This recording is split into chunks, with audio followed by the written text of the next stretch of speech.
Hello and welcome to the Guides.Global introduction to coming to Spain to retire. I'm John Howell, I'm the editor of Guides.Global, and with me today I have Miguel Manzanares, who is a lawyer based in Spain and the senior partner of the law firm Manzanares International here in Marbella. Miguel has not only qualified as a lawyer, he's also the author of our guide to retiring in Spain. Miguel, thank you for coming and welcome. Thank you.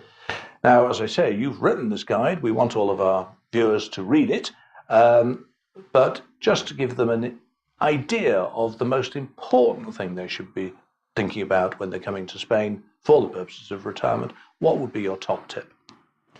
Yes, we can say that there are two types of retirements.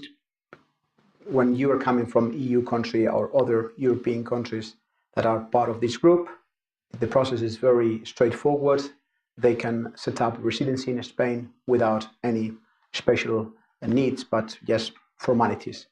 In case that the citizens are coming from non-EU countries, you could possibly see two ways.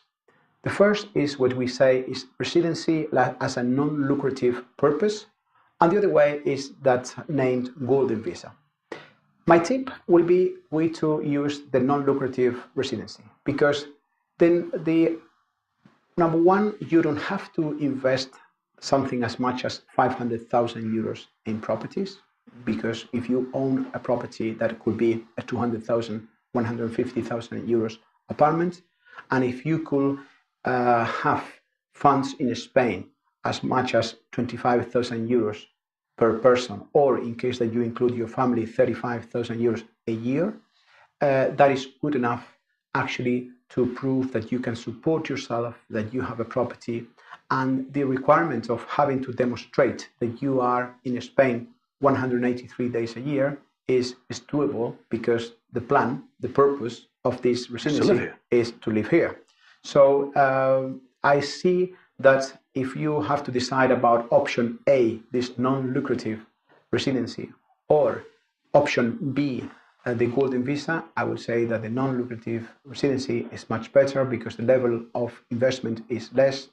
The approval is quite straightforward. We will need to work as well, like in my second tip, I will say, that is working in the preparation of a very complete book with all the requirements, where you put together that you have those type of funds to support yourself or in case your family, whether you put together as well the justification that you own already a property, and the rest of requirements like health insurance, clean criminal records, etc. With all of this well worked ahead in advance, and with a very complete file book with everything in order and the right format, I will say this way will be the way in which you easily can get residency. And I suppose just ought to say that the non-lucrative residency visa is government speak for what most of us would call a retirement visa. Exactly. You don't need to be 60, 65, 70 to retire. You could retire at the age of 40, provided you're not wanting to work here. Exactly, that's correct. Miguel, thank you very much. Very interesting.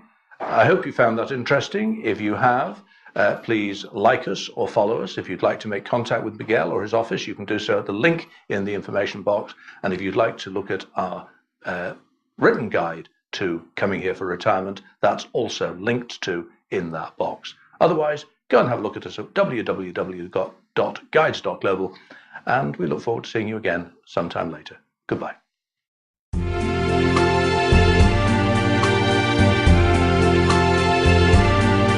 Thank you.